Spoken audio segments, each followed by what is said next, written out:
Welcome to the James Hush Show. At the James Hush Show, we explore the intersection of technology, art, and business to uncover new thoughts and opportunities that'll help you lead a more fun and fulfilling life and career. So today we have my friend Tara Nolan. Tara is a money strategist who supports women entrepreneurs and professionals achieve and retain the lifestyles they want. Since starting her company, she's been obsessed with helping people feel good about their finances. It's hard when they're stressed about money, and she helps people find that good feeling in their belly when they are in the control of their money situation. Tara combines finance, her background in strategic military planning, and a focus on personal development to create a transformational financial plan. She shares her philosophy and approach in her new book, Money Moves, Change Where Your Money Lives and Change How Your Financial World Grows, which should be released when this podcast airs. So I'm pretty excited about that. So Tara, let's get started. The one thing that really jumped out to me was, how did you go from being a military pilot to a wealth advisor, money manager expert? Like, when did that Oh, I, change I happen? love that. I didn't want to go sit in a cubicle farm for the rest of my life. And so I said, I want to start a business and I'm going to get to combine speaking, which I love, James, right? Because you and Yeah, I, just for whatever reason, we're compelled to speak. No, I'm I getting better at love it though. conversations with you. Uh, You're so funny and you have a great way of looking at the world. So just with this podcast that you're putting together, it's just like something that's needed because it's this intersection of all these things and it's kind of what I talk about in my business a lot is like you can just be a tech person and it's really when things come together in an additive way that you get that synergy. yeah, like, how do you feel when people like I'll see people, especially on YouTube, especially like the YouTuber buddies, they'll say things like, "Oh, you don't need a financial planner. Like, you just throw that, just put it into an index fund. That's all you got to do, and then maybe put like 10%." Like 90% index fund, and then 10% throw it in crypto and split that between Bitcoin and Ethereum. You're gonna have a great time. Like, how do you respond when people kind of say like, "Oh, you don't need any sort of planner whatsoever. You can just kind of." That's the do-it-yourself spirit, and and definitely in America, that's like the independent spirit of the West. I can do it myself, and at one hand, they're not wrong because managing money, it's anyone can learn how to do it. The question is much more of what are you going to do with your time? I could learn to be a doctor, but I don't have time for that. Yeah, And I could learn to do computer programming. I've done a little bit, and what I've known is I'd rather that you take care of that, and I'm yes, going to take care of the exactly. money. And so people that are at that stage, just getting started, and everything he's saying, that's perfect for when you're in your 20s and 30s. He's not wrong. The Yeah, question then starts to go, okay, now you've made some money. Now what are you going to do? Because yeah, because now you got something to lose. yeah.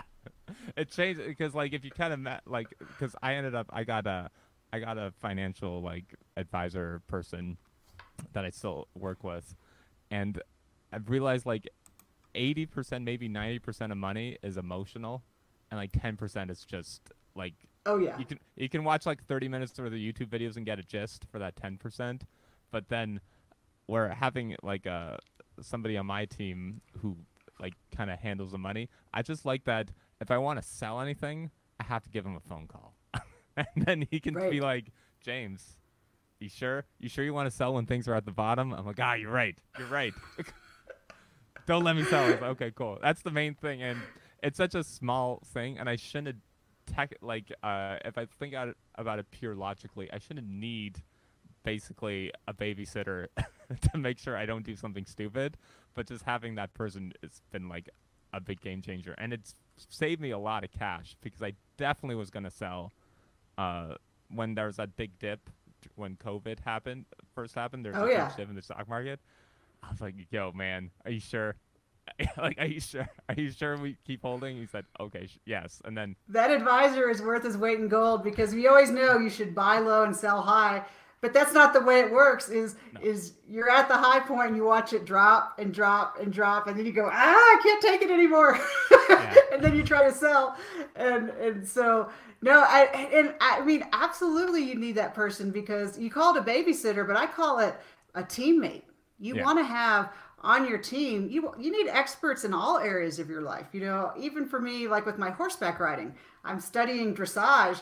I don't just pick up a book or watch some YouTube videos and try to figure it out. I do that because you need that education, but I have the expert there to show me, like, okay, here's how you're going to do it. And no, I love that. Congratulations. I'm glad you had that support. Yeah. Oh man. And the other thing too is, especially notice because I have a lot of friends in the tech industry, and so what I've seen this happen with probably three or four of my friends now is they'll have some sort of windfall from like a startup acquisition, or like Amazon. They'll be working at Amazon, the stock price goes up, and they get Hmm. to what he's saying, that bell curve, where they realize like, oh wait, I'm pretty fine. Like I made not, like I still got to work, but I can see myself not really needing to work in a couple of years. And Right. exactly what he said with using your time. The thing that I see a lot of people end up doing, especially in the tech scene, is maybe they'll like leave their Google job. Oh, this is really common because I'm out in Asia right now, so this is actually extremely common here. Is I'll meet tech people who will leave their Google job and come hang out in a lower cost of living country, and then they start kind of like they're in that phase where like, well, I, I don't really, I don't think I have to work anymore, but maybe I do. And so what they'll end up doing is they're at like that edge of the bell curve where they're not quite sure what they want to do, and they'll spend their Right. time either day trading stocks, but now Yeah. it's day trading crypto or NFTs. And Right. I go to these NFT meetups because like I just like meeting people, Sure. but I'll chat to them and I'll say like they'll be like, oh, have you seen this? Have you seen that? Because so much new stuff happens. And I tell them, look, I I've made the decision to not involve myself on this at more than a cursory level because I need to know the tech side because like in case somebody wants me to like make a website for them with some NFTs. But I'm like, I don't want to Hmm. spend any more time than the absolute bare minimum here because I'd rather spend this time like building like my teaching training business. And then when Right. I put it to them that way, they're like, "Man, yeah, you're right. Like it's I should probably spend my time trying to contribute back to society instead of just flipping the JPEGs back and forth." Well, So and I love that conversation because I would say that, if you enjoy that, because there's a lot of people that enjoy that, like being on the leading edge and playing in it. Go ahead and have fun and dabble, but look at your whole financial bubble and say, okay, how much do I need just for like my food, clothing, and shelter so that yeah, I can do what I want and live where I want. Protect that money, and then create your pot of money that you're going to play with. And yeah, so that way, when you're done playing, if it works out great, like everybody's okay with the upside. So that's no problem. But create it so that when you're playing, if you lose the money, you're still okay and you still have that protective bubble. And then you can still, it's all about creating options and time for yourself.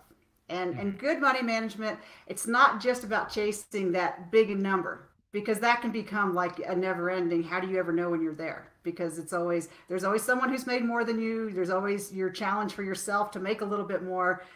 What do you like to do? Like, do you like to sleep in without an alarm? Do you like to be able to take some vacations? Do you like to eat out? Whatever that baseline is, have that.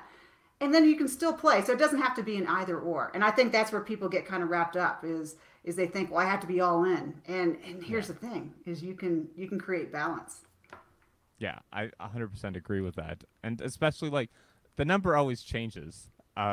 A great Great. example of that is back when I was in Los Angeles, I had a friend who had a windfall because he had some like movie money being involved in that, and so what he always wanted to do was learn how to fly planes. He originally wanted to be a Right. pilot, and then he started Uh-huh. taking flying lessons. You probably know where this is going.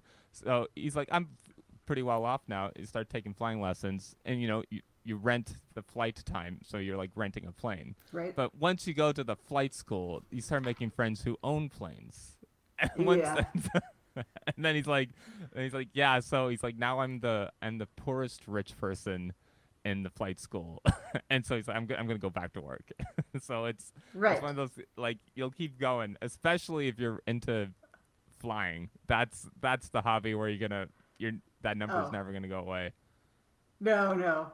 You want to go back to work because you want to, not because you made some decisions you would take back. Yeah, and oh man, there's like especially chatting because I spend a lot of time in the like cryptocurrency NFT space. I have very little of my own money in there, but I'll chat to people, and some of the stuff that they'll throw like 80% of their net worth in. I'm like, dude, how do you sleep? And he's like, I'm right now. I'm not really sleeping. I'm like, stop. I'm like, just stop it. Like, why? You don't need to put 80% of your net worth in this smart contract, distributed finance thing that neither of us, let's be real, me or you, understand. He's like, yeah, you're Right. you're right.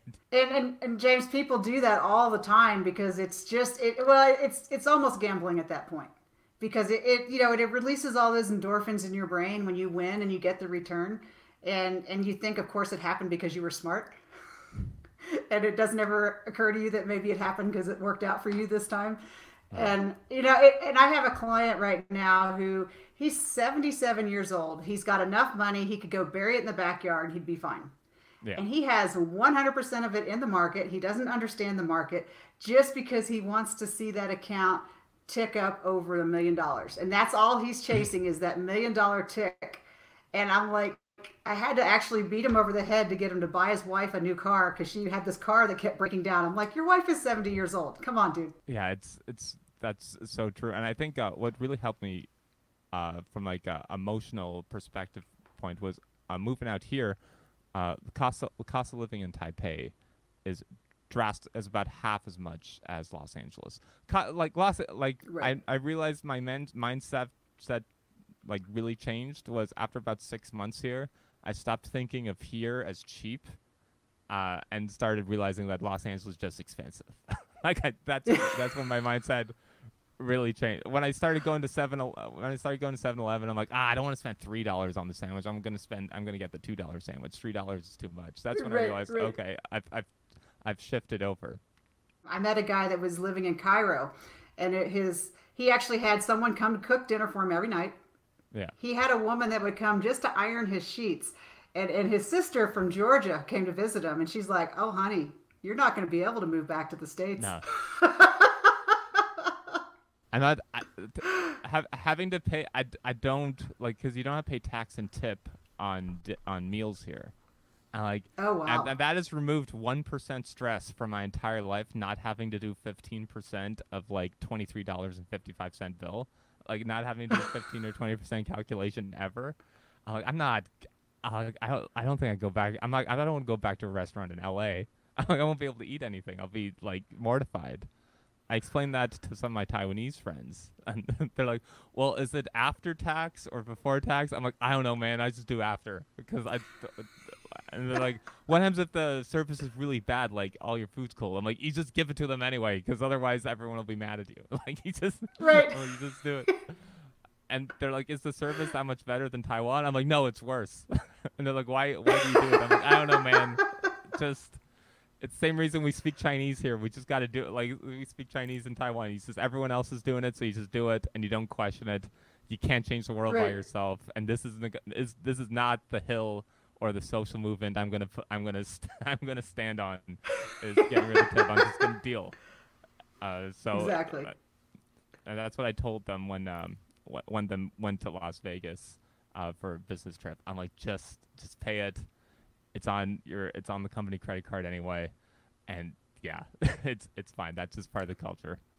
And so I have a quote from you. I've seen that you say that wealth is a team sport. So we kind of touched on this a bit, but what does that exactly mean? Well, yeah, I love this concept of wealth as a team sport because so many people, and I don't know how it is all over the world, but especially in America, there's just a lot of do it yourself. You shouldn't need any help. Just comparing things. One of the things is a lot of people will compare the cost of things, but totally ignore the outcome. Mm, And it's kind of like this was a concept I actually learned in real estate was it doesn't really matter what you pay if you're going to have a bigger return. mm-hmm. And I learned in real estate like to get hard money loans, you might pay someone $7,000 for just like to use their money for 2 months. But if you're going to make 20 or 30 on the other end, who cares? Because you Yeah. couldn't do the deal without the money. And so this team sport concept, I just think is so important. And it's one thing I've noticed that like wealthy people do pretty well. They're used to having their advisors, their CPAs. They, you know, you've got a person for everything. And so you're still in charge. So it's a Yeah. team sport. You're like the coach. You still make the decisions, but you get input from a lot of different people so that you go, okay, here's what I think I should do. But you get all those other second opinions to go, check, that makes sense. But sometimes you go, oh, I hadn't considered that. Like maybe I shouldn't sell at the bottom of the market because COVID is causing the market to have a burble. And and so I really want people to think about it that you don't have to do it by yourself. Hmm. And even if you do like to do it by yourself, at the end of the day, it's your money. You still get to make the decisions. Who are some of the team members for this team? I hear like maybe some sort of like financial planner. I hear like uh, an accountant. Like, what other team members do you think you'd need? Yeah, so I definitely, you want to have a CPA because the tax code changes every day, an accountant. For us in America, that's hard. You want a healthcare specialist because Oh you yeah. have to pay. Healthcare is very different all over the country. So you want that person because those laws are always changing. We have like car insurance and home insurance. So those are things that you want to know about because you want to pay what you need to pay, but make sure you have the right coverages. If you're going to do real estate investing, you're going to want to have, you know, someone that's knowledgeable in that area. I have clients that want to invest in cryptocurrency. And guess what? I'm not an expert there. So Yeah. I connect them with someone that can help them. The only thing I caveat is, okay, how much money are you willing to lose? Then you can go play with that money. And I tell people like it's a team sport. You can go ahead and play. You don't doesn't mean you Yeah. can't do it, but just it's just that concept of balance. And it's hard when you're young and everybody's doing it, and you get on that adrenaline rush you always hear about the guy that won big, right? You never hear about Yeah. the guy that lost all his money. No. Well, And, sometimes you and do, but it's yeah, it's still mostly the wins. Everyone has a fishing story for stock or crypto or something like that. Like everyone right, talks about their Tesla stock going up. They don't talk about all the other stuff that goes down. exactly. Yeah, and that's especially when you get into the real estate side too. Like I'll have especially like some of my family members will say things like, "Oh, I don't need a real estate agent. I don't want to pay them. I want to pay them their commission. I want to save the money on commission." What are your Right. thoughts on that? What like trying to do that on your own? Like Well, why pay the you know, this is commission? a great question because it really kind of dovetails like with the cryptocurrency is uh, if you're really educated and you know, then you can do it yourself.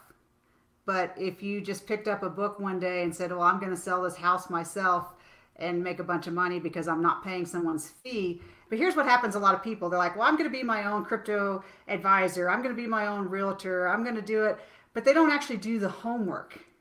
They Yeah. just they think, "Oh, I'm just there," and they don't you don't know what you don't know, and so.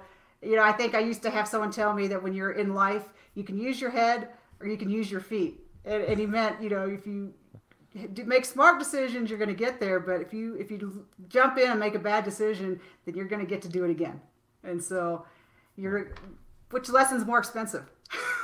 Yeah, and especially engineers are the worst at that. We're the Oh yeah, worst because like engineers think like and the better they are at engineering, the worse they are at thinking they know everything. It's like yeah, that's what I've really noticed is it's like, oh, I can make this website, like therefore I can do everything else. And as you said, theoretically you could, but you have to actually do the homework. And I see that like all the time, like especially working with engineers of like, oh yeah, I know this one thing, therefore I can just try doing this other thing without reading it whatsoever. Or like I see this a lot, not only with money management, but with marketing. Like I'll see a lot of engineers be like, "Oh, marketing's so easy. You're just writing blog posts." And then you try writing your email, and you're like, "Oh man, this is hard because it's not like at least with the app or the website, it's like it either loads or doesn't." I'm like with this email, I'm like I don't even know if it's gonna convert until I test out like 100 of them. I'm like this, so right. you don't really like you said you don't know what you don't know until you actually try.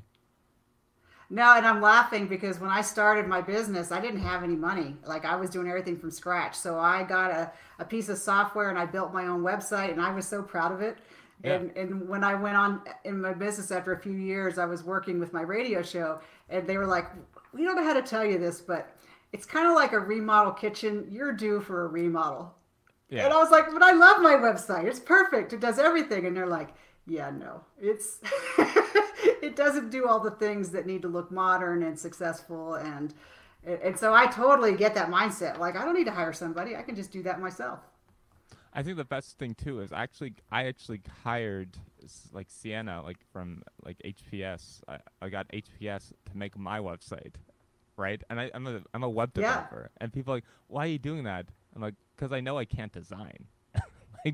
Like designing and coding are two different, completely different things. It's like going Totally back to the different. house analogy. It's like you can be the architect or you can be this person who sets up all the artwork in the house. I'm like, I don't know anything about setting up the artwork in the house. You remind me of a funny story. Is one of the website guys I worked with. He knew how to do all the coding and everything, Yeah, but I finally figured out is he was colorblind because yeah. he would say, "What color is that?" and he would want to know the numbers. I'm like, "What do you mean? What number is that?" Yeah, I worked with a couple colorblind developers, and they can do their job just fine, but you have to tell them the numbers. It's like, Well, but he didn't know he was colorblind, which was funny because he oh, wasn't totally colorblind, but it was just like I would just get these weird colors. Like instead of red, it'd be like a be washed green. out salmony pink. Like it's like, what are you doing? So we figured out he was colorblind pretty much. Yeah, and He you're like, didn't know oh though. well. Yeah, being colorblind is like out of all those disabilities that I could have, I would if I had to pick one, I'd pick that one because it's like it's Right, because there's a annoying. backup. You just give me the number. Yeah, it's annoying. Like when you're playing Monopoly. Like I had a colorblind roommate, Oh. and like we were living together during COVID, and so during COVID we would play lots of board games because we're just like you Mm-hmm. couldn't go out, and so Right. like we knew he was colorblind, but we didn't realize it didn't really affect his life until that year of living together playing board games in COVID because you realize every board game is not accessible for colorblind people. Like every board game has red and Oh, green, like I every wouldn't single have even one. thought about that. Yeah, so we play like Monopoly Deal. It's like, oh, I got a set, and it'd be like two greens and a red property, and we're like price. Like that's two greens and a red. And he's like, oh shoot. He's like, my whole strategy is screwed up. Yeah. So you were I was totally set up to win every game with him. Yeah, so it was great playing those games, but then we would play like some team game. Like we play a lot of board games that year because of COVID, and we'd play some team games together. And I never wanted him on my team because like same thing, like it'd be like red cards and green cards. I'm like, no, the spy's red. Oh, like the whole yeah, that's funny on that side. So you mentioned this a little bit before on like the leverage side and some of the real estate side, but what's the difference between like good debt and bad debt in your experience? Oh yeah, so that's a really key thing because we talk about leverage is kind of understanding what can you do with your money so that your money has more than one job. Mm, And if you're going to spend a dollar, like an example of poor leverage would be like putting money just in a savings account where it's going to earn like no interest. The only job of that money is to be available. yeah, So when you want to think about it, like good debt and bad debt is a house owning property. That's good debt because you're putting money into it, but it's an asset that's going to appreciate. You usually get some kind of tax benefits, and it's very important with money to understand how the tax codes affect your money because it's not just math. It's a lot more about understanding all the things around it.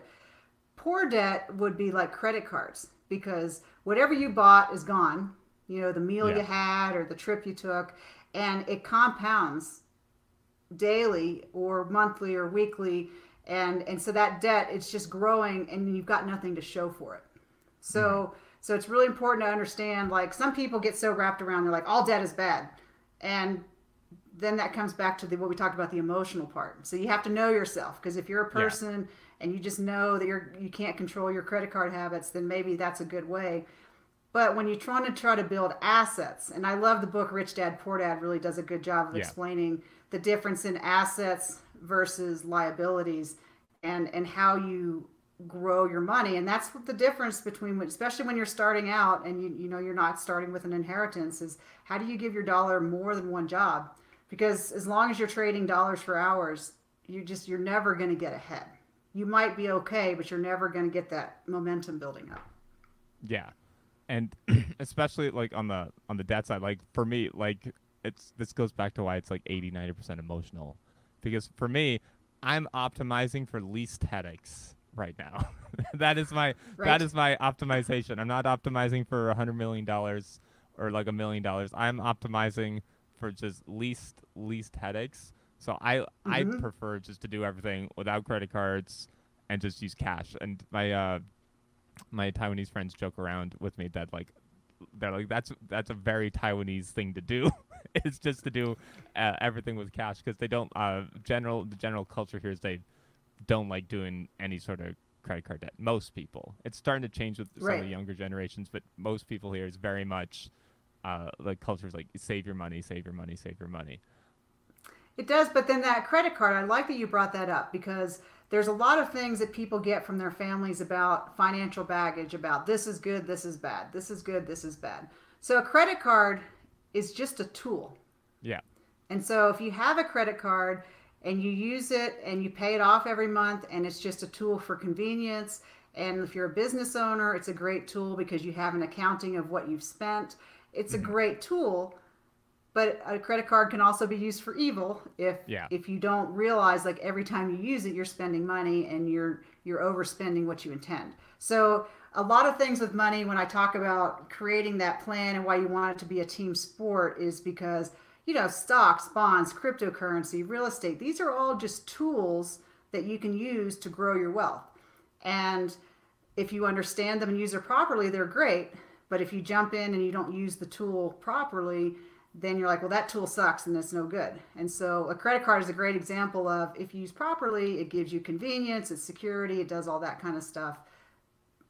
But if you just have to know yourself. And this is where you have to Yeah. be a little honest with yourself and go, can I use it the way it should be? Yeah. The more honest you can be with yourself, the better life you're gonna have. Like I was honest with myself. I'm like, you know what? I'm just gonna keep things simple. I'm not gonna touch this. But Right? what I like about real estate, though, and I was talking to one of my buddies who like I had a startup one fall, and he's like, you know what? He's like, you can't panic sell a house. He's like, no matter how hard I try, he's like, I can't pull up my phone and sell this house. And he's like, and that's why I like it. He's like, I don't care. I I love don't that. care if it goes up. He's like, it can go down a little bit. That's okay. He's like, I just don't want to panic sell because right now he's like, I'll panic sell my Tesla stock. He's like, I do that like all the time. He's like, because I'm an idiot. But he's like, this house. Right, right. He's like, I can't panic sell. He's like, so even if it dips, he's like, I gotta hold on. And as was like, the more I kind of like build wealth and the more I get into that, the more I realize like why so many people go on the real estate side. Because like real estate is you can't be reactionary with real estate. You can't buy a house at like 10 o'clock at night after your buddy tells you like a cool house trading tip over some beers from your phone, and you can't sell it when things go down. I'm like, so like Right. that quality of that asset class, I think is it forces you to be slow and just like on that side, it helps a lot. Um, but it's when you get into, but even then, you can do some really crazy risky stuff with real estate too. But I feel like the risky Mm-hmm. stuff you can do with stocks and crypto, you can get that all done in 20 minutes. Like you can do like 100 years worth of risk in Right. 20 minutes. At least with a house, if you want to do like balloon loan, blah blah blah, this kind of crazy thing, you need to do at least 3 meetings at a bank. Like you need to like it forces you to Well, think about it for a couple weeks. and I love that you brought that up because one of the things with real estate that I learned early on was you create your team and you want to feed your team. So when you're doing a deal in real estate, you want to leave enough room so that everybody does well. Yeah, Because if you're just trying to suck all the money out of the deal and everybody else loses, guess what? That's probably the only deal you're ever going to do because no one's going to want to do business with you. And so yeah, you kind of build that reputation where you create something so that everybody wins a little bit and then you all kind of build that wealth together and so it's kind of a cool thing because it's not me winning is not contingent on you losing.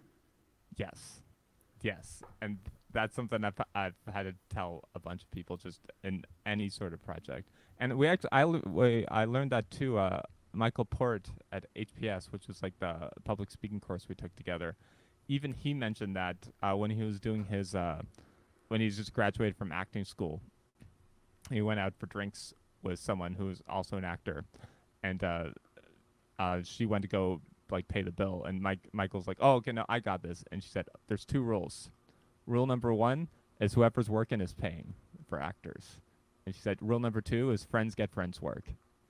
And I was like, I really love Nice. that story because the friends get friends work is so true. Like, for example, right now I have I'm doing some freelance stuff, uh, fixing a website for a friend in Los Angeles in the music industry whose engineer just like disappeared. And this is really common, especially now that everything's remote. Is like you'll hear stories of someone like paying a software developer. They finish 70%, which is actually 10% of the project, and then they just disappear because there's just less Yeah. accountability when you're not going to the office and it's just a contract gig. And so because we're friends, uh, he's like, "Can you help me?" He's like, "I think you can fix this in an hour.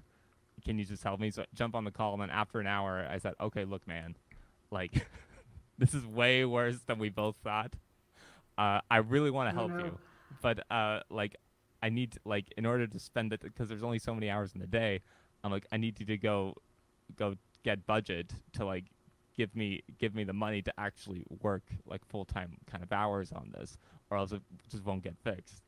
And then he's like, "Sure, Right. great." Like let's he's like let me send some emails. We're good.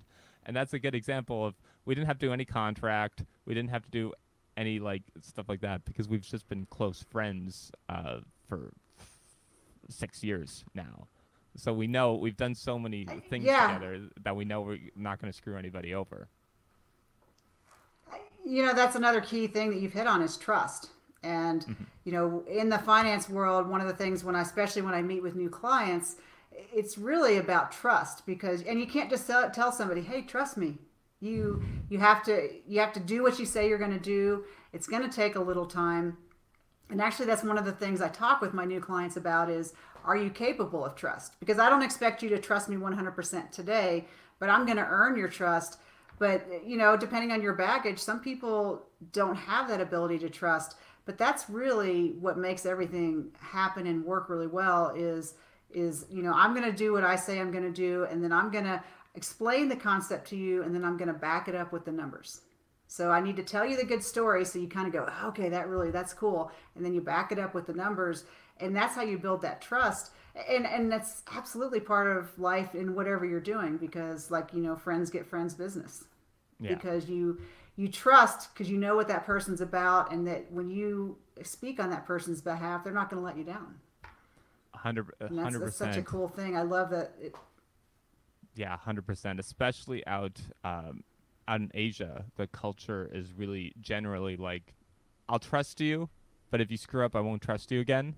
So you kind of start, kind of Mm-hmm. default. Okay, let's try it out. I'll give you some trust to start out. Generally out here, it's like, "I don't trust you."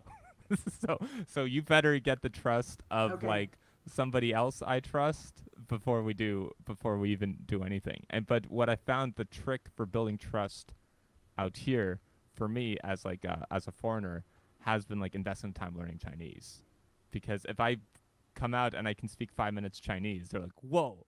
Like, homie, how long did that take you? I'm like, a long time. It was hard. And like, okay, cool. And then that buys me a lot of trust really, really quickly. So like, I feel like every hour I spend learning is like I'm investing in relationships for like a billion people, because when they see that, it's like, oh wow, this guy tried. It's like, oh, he can use chopsticks. He learned some Chinese. He brought cherries over for Chinese New Year, and he put the correct number in the red envelope for the gift that isn't an unlucky number. It's like, oh, this guy's not messing around. He's gonna be around here for a while. But it's so important because like you said, the only way not only can you get leverage from money, but you get as much, if not more, leverage from relationships. Because if you have those people that you all trust each other, then you're off to the races. Well, and that is so impressive because I've been to China several times, and when I try to pronounce people's names, they're like, "Please just use my English name," because then I'm like, I feel bad because I'm like, hopefully I'm not saying something rude because I'm trying to pronounce. It's a very difficult language because like the word way, and it's Yeah. different. the way you pronounce it, and in like in English, it's not so important how you pronounce the word; it's just the word, Yeah. and there you can have your accent. So I'm that's trying to super impressive. I'm trying to figure out a way to, because I've got a couple tricks for remembering names in English, but none of those tricks work for me in Chinese yet. Because like Oh, right. I can remember Tara, because I can just picture you standing beside my other friend Tara, by an airplane or something, and that's how I Mm-hmm. remember your name Tara. It's like okay, because she's a pilot and she's standing beside Tara. But like if I'm talking to my friend like Li Ching, I don't have a mnemonic for that.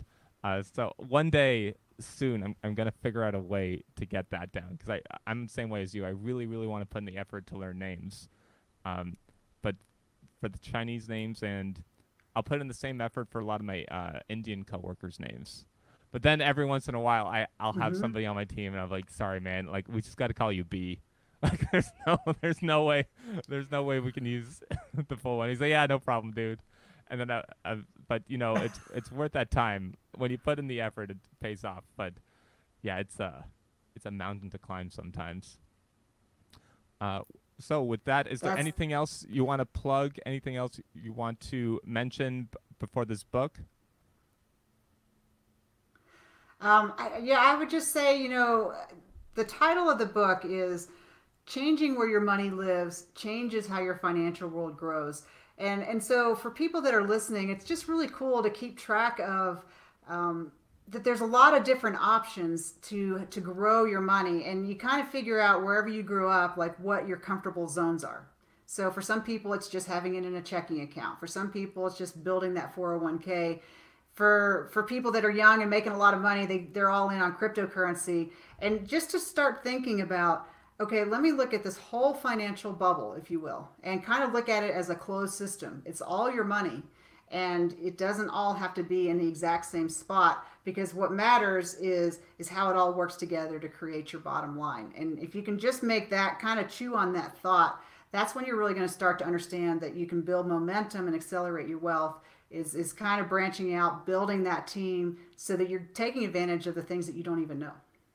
Exact, yeah, 100%. And it's the momentum is really the big, I think the big takeaway there is once you get started and you build that momentum, and you stop thinking about how do I get as much money as quickly as possible, and you start taking a couple steps back and looking at the bigger picture with those teammates, that makes all the difference. Well, thanks so much for your time, Tara. And for everyone else, Tara's new book, Money Moves, Change Where Your Money Lives and Change How Your Financial World Grows, is out. Go check it out. There'll be links in the show notes to her website, to a link to purchase the book and everything like that. Thanks again for listening and have a great week.